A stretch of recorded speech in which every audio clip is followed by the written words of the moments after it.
Defence aspirants. So continue करते हैं आज के टॉपिक पे। अब हमारा टॉपिक जो था वो हमारे रिमेनिंग CIQs थे। CIQ 8 हैं टोटल, ये मैंने बताया था। हम लोगों ने 4 CIQ डिस्कस कर लिए। अब हमारे पास चार CIQ और हैं डिस्कस करने के लिए। हम उनके उनके बारे में इस वीडियो में डिस्कस करेंगे। ओके, जो रिमेनिंग 4 CIQs हैं उनके बारे में हम डिस्कस करेंगे। सो जो हमारा 5th CIQ है उसमें हम आते हैं। जो हमारा CIQ 5th है, इसमें टोटली जो इंटरव्यूइंग ऑफिसर है वो आपसे ऐसा क्वेश्चन पूछेगा कि gentleman tell me about your strength and weaknesses. Okay, so इसमें आप अपनी स्ट्रेंथ और वीकनेसेस बताना, बट वो आगे की इसमें वो वेरीफाई करेगा कि आप ट्रू बोल रहे थे कि नहीं, आप ऑनेस्ट थे कि नहीं। जैसे कैसे मैंने क्या बताया था, CIQ 1 में शायद आपका एक क्वेश्चन था कि आपके दोस्त, आपका बेस्ट फ्रेंड कौन है, या ये क्वेश्चन था कि आपका बेस्ट फ्रेंड कौन है। आपने उसकी 3-4 अच्छी क्वालिटीज़ बताई थी कि वो क्या है, ट्रस्टवर्दी है, सेल्फलेस है ना। सो आप अपनी जब स्ट्रेंथ बताना ना, तो आप इन दिनों को ज़रूर इंक्लूड करना। मतलब जो भी आप अपने दोस्त की तारीफ़ करना, जो भी वर्ड से, सेम वर्ड आप अपनी स्ट्रेंथ में ज़रूर लिखना। अब आप पूछेंगे क्यों?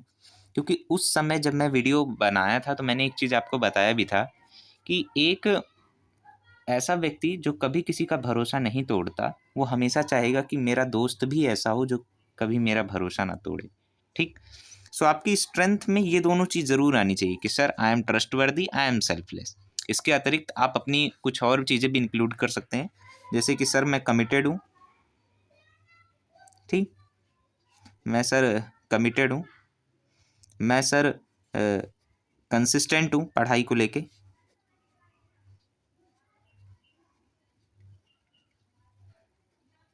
और सर मैं करेजफुल हूँ। ये मेरी स्ट्रेंथ है कि मैं करेजियस हूँ। I am a courageous boy, कि मेरे अंदर हौसला है, मैं कुछ भी काम कर सकता हूँ। तो आपकी 5 स्ट्रेंथ हो गई। बट रिमेंबर वन थिंग कि आपके यंगर ब्रदर की, छोटे भाई की और फ्रेंड की स्ट्रेंथ वीकनेस सब यही होगी। यानी आप अपने छोटे भाई से और अपने दोस्त से यही एक्सपेक्ट करेंगे, हाँ यही एक्सपेक्ट करेंगे कि उसके अंदर भी यही क्वालिटीज़ हो। जैसे आप इसमें ओबिडेंट भी लगा सकते हैं, ओबिडेंट कि मैं आज्ञाकारी हूँ। ठीक, सो ये चीज़ आपको याद रखनी है कि आपकी सिमिलर होनी चाहिए क्वालिटीज़। ओके, जो मैंने आपको बताया कि एक भरोसेमंद आदमी यही चाहेगा कि मेरा दोस्त और मेरा भाई भी भरोसेमंद हो। ओके, अब आ जाइए वीकनेसेस पे। वीकनेस ऐसी हो जो आपके OLQs पे फ़र्क ना डाले। ऑफिसर लाइक क्वालिटीज़ क्या होती हैं, इसके बारे में आप खुद से सर्च करिएगा, मैं एक सेपरेट वीडियो में इसको बताऊँगा। ये चार चार भागों में बटी रहती हैं, सब में 3-3, 4-4, 5-5 होती हैं। फिर वो टोटल 15 OLQs होते हैं। उन 15 OLQs को डिस्टर्ब ना करें। इसमें देखिए मैं बेसिक बता रहा हूँ कि वोकैब आप अपनी वीकनेसेस में ला सकते हैं कि मेरी सर वोकैबलरी जो है वीकनेसेस है, क्योंकि ये सब ऐसे टॉपिक्स हैं जो हमेशा कोई भी इसमें परफेक्ट नहीं होता। GK, general knowledge, journal awareness, हाँ, जियो पॉलिटिक्स, क्योंकि इसमें हर दिन कुछ नया ऐड ही हो रहा है। ठीक है, जियो पॉलिटिक्स। यहाँ पर इंग्लिश स्पीकिंग मत बोलिएगा आप कि मुझे मतलब क्या नाम है इंग्लिश स्पीकिंग बोलने में प्रॉब्लम। आप ये बता सकते हैं उसमें कि ये नहीं बोलेगा, ये मत बोलिएगा कि मुझे इंग्लिश बोलने में दिक्कत है। आप ये कह देना कि मुझे इम्प्रूवमेंट चाहिए, टू इम्प्रूव इंग्लिश, या कोई कोई सब्जेक्ट जो आपका कमज़ोर हो, इम्प्रूव इंग्लिश, इंग्लिश स्पीकिंग। और एक चीज़ और, डोंट डोंट नहीं, नेवर नेवर अपनी वीकनेसेस को कभी वीकनेस नहीं बोलते, इसको हमेशा कहेंगे एरिया ऑफ इम्प्रूवमेंट। ठीक, यही वो चीज़ें हैं जो इंटरव्यूइंग ऑफिसर आपसे देखना चाहता है, आपके अंदर चेक करना चाहते हैं। मैंने क्या किया कि interview is all about way of answering, आप कैस किस टेक्निक से आंसर कर रहे हैं। ठीक, सो आप ऐसा कहना कि sir my strengths are I am committed, I am consistent, I am courageous, I am obedient, I am trustworthy and a very selfless person. Sir, my weak areas of improvements are I have to improve my vocabulary section, my GK, my general awareness, the topics of geopolitics, and I also have to improve my English speaking. बस ये सारी चीज़ें हैं।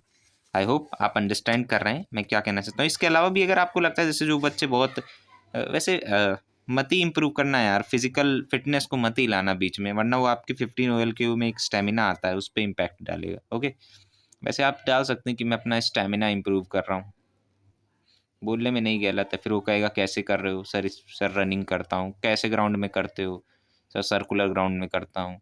अगर उसका radius इतना है तो सरकमफेरेंस कितना होगा? अगर तुम्हें 2 चक्कर मार रहे हो 2 चक्कर मार रहे हो 6 मिनट में, तो आपकी स्पीड कितनी हुई? अरे क्वेश्चंस ऐसे बनेंगे। तो अगर आप उसके लिए इंटरव्यूइंग ऑफिसर के लिए सुराग छोड़ रहे हैं, एविडेंस छोड़ रहे हैं किसी क्वेश्चन में, तो be prepared for the answers. Okay, अगर आप प्री प्रिपेयर्ड हैं तो ही उस यूनिट में कदम रखें, अदरवाइज अवॉइड करें, सही में अवॉइड करें। अब देखिए कुछ क्वेश्चंस ऐसे होंगे जो वो CIQ 7 में पूछेंगे। 6 और 7 में के जो क्वेश्चंस हैं वो थोड़े रैशनलिस्ट होंगे। रैशनलिस्ट का मतलब जो व्यक्ति का माइंड थोड़ा सा चेंज कर देंगे, ठीक, रैशनलिस्ट होंगे, ठीक। CIQ 6 में वो ऐसे क्वेश्चन पूछेगा कि वो नेगेटिव क्वेश्चन पूछेंगे। नेगेटिव का मतलब वो ये पूछेंगे कि वो मान लो आपके फादर, ये पूछेंगे कि आपके फादर ने आपको मारा, आपको बुरा लगा, ठीक। सो आप मतलब वो ये निकालना चाहते हैं कि अगर एक बच्चा अपने पिता से गुस्सा है तो वो कैसे बिहेव करेगा उनसे, समझ रहे हैं आप? वो जानना चाहते हैं कि बच्चा किस किस मैनर में रहता है, मैनर जानना चाहते हैं। ओके, सो इन सारी कंडीशंस में जैसे वो कहेंगे कि जैसे किसी के फादर गवर्नमेंट जॉब नहीं पाए, स्टडी में उस समय उन फोकस्ड नहीं थे, तो वो कहेंगे इंटरव्यूइंग ऑफिसर कि आपको नहीं लगता कि आपके पिता ने मेहनत नहीं की, या उस समय आपने नहीं करा, या आपके टीचर आप ही को मारते थे जो डिसअपॉइंट किया आपको, आपको नहीं लगता था वो गलत करते हैं? तो इसमें देखो तीन चीज़ों का आपका ध्यान रखना है। फर्स्ट थिंग है कि आपको एक्सेप्ट करना है, ठीक। सेकंड थिंग है आपको काउंटर करना है, और थर्ड थिंग है आपको इतना कहना है कि इसको डिनाई कर देना है, ठीक। कैसे डिनाई करना है मैं बता रहा हूँ, सीधी सी बात है यार।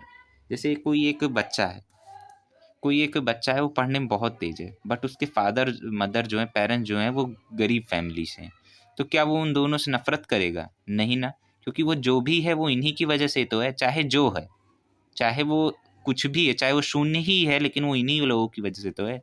तो आपको सीधा कहना है, sir I accept the way he is, I accept the way he is. या बड़े भाई को कहेंगे किसी के द ही इज, और माँ मम्मी के लिए या बहन के लिए हैं तो शी इज, कि मैं एक्सेप्ट करता हूँ जिस वे में वो है, मुझे कोई प्रॉब्लम नहीं।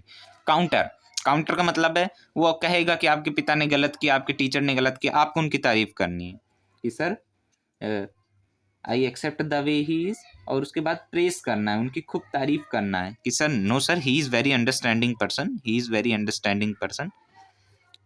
मेरे फादर बहुत अंडरस्टैंडिंग है, बड़े सेल्फलेस हैं और बहुत ही ऑप्टिमिस्ट हैं, हमारे परिवार के फ्यूचर के बारे में बहुत सोचते हैं, ठीक। तो अपने पास से डाइवर्ट मत होना, ही इज़ वेरी अंडरस्टैंडिंग, ठीक। डिनाई, डिनाई लास्ट में आपको कहना है कि सर मेरा कोई अधिकार नहीं है, सर मेरा कोई अधिकार नहीं कि मैं अपने फादर को जज करूं, या मैं अपने बड़े अगर बड़े के लिए बात की जाए, जैसे एल्डर के लिए, वैसे ही क्वेश्चन एल्डर के लिए ही उठेगा। एल्डर के लिए, sir I don't have these powers to judge my father, या I don't feel appropriate to judge my father, या it is inappropriate for me to judge my father, ठीक। it is inappropriate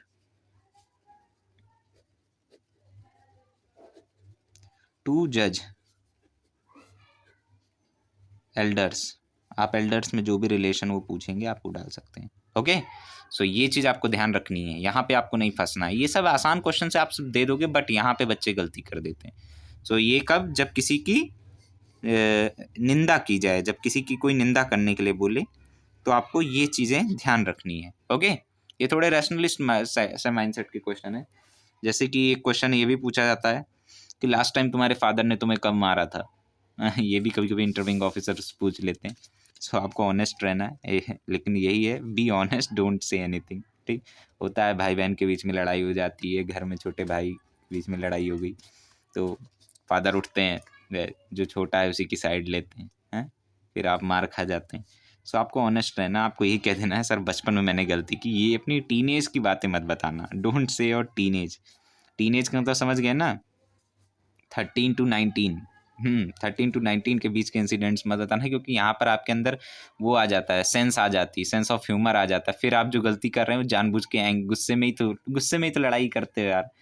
तो वही चीज़ आपको नहीं करना, आपको कहना हाँ सर मैं छोटा था, मैंने कांच का गिलास तोड़ दिया था, और मैं साइकिल से गिर गया था, और मैंने अपनी मनपसंद टॉफ़ी खरीद ली थी और बिना घर वालों को बताए, मैंने एक बार घर में खूब सारी चीनी गिरा दी थी।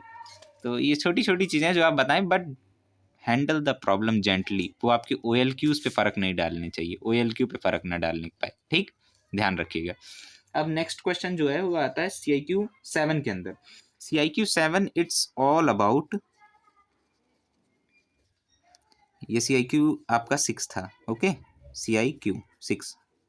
CIQ 6 में आपसे PQ भी पूछे जाएंगे। तो शिवम, आपने कहा था फर्स्ट में कि CIQ 1 में, ऐसा CIQ 1 नहीं कहेंगे, वो ऐसे ही कहेंगे कि आपने कहा था कि आप स्कूल जाते हैं, आपके स्कूल से मैंने बताया था ना CIQ 1 में कि स्कूल आपका 13 किलोमीटर दूर है। सो ऐसे नहीं कहेंगे 13 किलोमीटर दूर है, तो कहेंगे ओके शिवम अपना डेली रूटीन बताओ। इसके अंदर वो आपसे आपका डेली रूटीन भी पूछ सकते हैं कि आप सुबह कितने बजे उठते हो, डेली रूटीन कितने बजे उठते हो, कितने बजे सोते हो, क्या करते हो, मैं इसके बारे में भी बताऊंगा। अब अपना डेली रूटीन बताओ, ये अभी मैं बता रहा हूँ CIQ 7 8 के बाद डेली रूटीन बताओ, ठीक। और डेली रूटीन में अगर आपने अपने स्कूल की साइकिलिंग नहीं इंक्लूड करी, या आपने बोला था कि मैं घर में रन इवेंट्स करता हूँ, आपने वो नहीं इंक्लूड किए, साथ में आपने ये नहीं इंक्लूड किया कि मैं अपने छोटे भाई बहन को पढ़ाता हूँ, और आपने इस अपने घर में कंट्रीब्यूशन में गिना दिए, तो वो नंबर्स आपके कटेंगे। मैंने कहा ना ये आपके टेस्टिंग वाले हैं, यहाँ पे आपको सिर्फ वेरीफाई किया जाएगा, मैंने पहले ही कहा यहाँ पर आपको सिर्फ और सिर्फ वेरीफाई किया जाएगा, ठीक।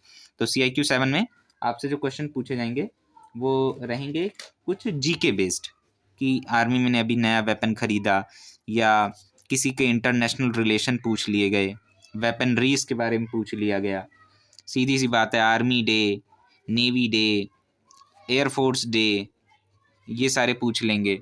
कमांड्स पूछ लेंगे, आर्मी की कमांड, नेवी की कमांड, एयरफोर्स की कमांड। आर्मी की जैसे 6 कमांड्स हैं, नेवी की 3 कमांड्स हैं, एयरफोर्स की 4-5 कमांड है, देख लेना 4 कमांड है आई थिंक। हाँ, ये सारी चीज़ों की डिटेल्स होने, तीनों के चीफ याद होने चाहिए। फिर फील्ड मार्शल अनिल चौहान, आप तो जानते होंगे जनरल अनिल चौहान, उनके बारे में आपको पता होना चाहिए कि सेवा मेडल, विशिष्ट सेवा मेडल, विशिष्ट सेवा मेडल, परम विशिष्ट सेवा मेडल, ये सारे उनको मेडल्स प्राप्त हैं। फिर उसके बाद जो भारत ने हिस्टोरिक बैटल्स लड़े हैं 1962, 65, 71, 99, ये सब के बारे में आपको पता होना चाहिए। तो आर्मी का इतिहास थोड़ा सा पता होना चाहिए आपको। वेपनरीज के बारे में जानकारी होनी चाहिए कि सर कितनी यूनिट्स होती हैं, आर्टिलरी हो गया। इसके लिए मैं एक सेपरेट वीडियो भी लाऊंगा, पर आप खुद से नॉलेज गेन करिए। आप एक चीज़ को ढूंढने के लिए आप 10 चीज़ पढ़ेंगे, ठीक, और ज़रूरी नहीं है जो चीज़ मैं पढ़ाऊँ वही आ जाए, क्या पता जो आप 9 चीज़ अलग से पढ़ें उसमें से कुछ आ जाए, ठीक। तो आप खुद से पहले पढ़ने की कोशिश करिए, मैं जितना होगा मैं खुद से वीडियोज़ अपलोड करूँगा। Continue in the same manner. CIQ 8 आ जाता है। CIQ 8 में आपसे मैक्सिमम चीज़ें जो पूछते हैं वो PQ से रिलेटेड रहती है, जो उनके मन में जितने भी डाउट्स हैं आपसे रिलेटेड वही पूछते हैं। और यहाँ पर आके आपका इंटरव्यू 1 आवर एवरेज ले लें, 1 आवर नहीं तो 45 मिनट। जो बच्चे का परफॉर्मेंस वेल नहीं रहता उनका 35 से 40 मिनट के आप आसपास, ठीक। और नहीं तो अगर जो इम्प्रेसिव कैंडिडेट रहता है 1 घंटा 15 मिनट तक चलता है। ज़रूरी नहीं है कि आपका इंटरव्यू ही आपका सिलेक्शन कराए, क्योंकि आपका GTO भी मैटर करता है, साइक भी मैटर करता है, सारे करना रहता है, सारे सब मैटर करते हैं। और एक बात और, आपको हॉल है इंटरव्यू का, केबिन रहता है, यहाँ पर चेयर में ऑफिसर बैठे रहते हैं, यहाँ सोफ़ा लगा रहता है। रूम जो होता है वो छोटा होता है, ज़्यादा बड़ा नहीं होता, जैसे कि हाँ छोटे कमरे होते हैं, जैसे कि उसमें सोफ़ा रहता है, और मतलब बैठने की सोफ़ा जगह देते हैं। आप गेट से एंट्री करते हैं, यहाँ से यहाँ आके आप बैठ जाते हैं, ठीक। यहाँ पे फ्लैग्स वगैरह लगे रहते हैं और सब। इससे पहले आपको यहाँ कहीं एक वेटिंग रूम होगा, वहाँ पे 4-5 कैंडिडेट्स पहले बैठे रहते हैं, एक-एक करके यहाँ भेजा जाता है। सर यहाँ पर जो इंटरव्यूइंग ऑफिसर रहते हैं, वो एक अलार्म बजा रखे रहते हैं, उस पे टैप करेंगे तो यहाँ पे चेस नंबर बनेगा, 32 आ जाए, 36 आ जाए, 91 आ जाए। वो 91 तो होते ही नहीं यार, 35-36 स्क्रीन इन करते हैं। हाँ, 21 आ जाए, हैं, ऐसे आ जाते हैं। सो ऐसे बच्चे आते हैं। सो इस रूम में आपको करीब-करीब 2 घंटा या 1 घंटा पहले आपको यहाँ बुला लेंगे। यहाँ पे आपको डीप ब्रीथिंग करनी है। ज़रूरी नहीं हर चीज़ रटते रहें, बी काम कंपोज़्ड, ज़्यादा लोगों से बात ना करें क्योंकि यहाँ भी कैमरे लगे हो सकते हैं, ठीक? वो आपको ऑब्ज़र्व भी कर रहे होते हैं कि कितना ये नर्वस है, इसका क्या नर्वसनेस का स्टेट है, ओके? क्योंकि आपके शरीर में चेस्ट नंबर आपका बॉडी ऑर्गन की तरह रहता है, ओके?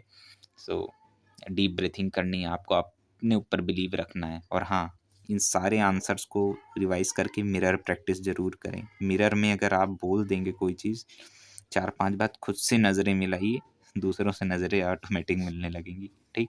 आप अपनी आँख में देख के जिस दिन बोलने लगे, उस दिन आपको बहुत अनुभव हो जाएगा इंग्लिश स्पीकिंग में। इंग्लिश स्पीकिंग एक दिन में नहीं आती, पर एक दिन ज़रूर आ जाएगी, definitely. Practice makes a man perfect. Even I am not perfect, I am trying to learn, but I know that मैं ऐसे लड़खड़ाते ही सीखूँगा और जल्दी ही मेरी इंग्लिश भी फ्लुएंट हो जाएगी।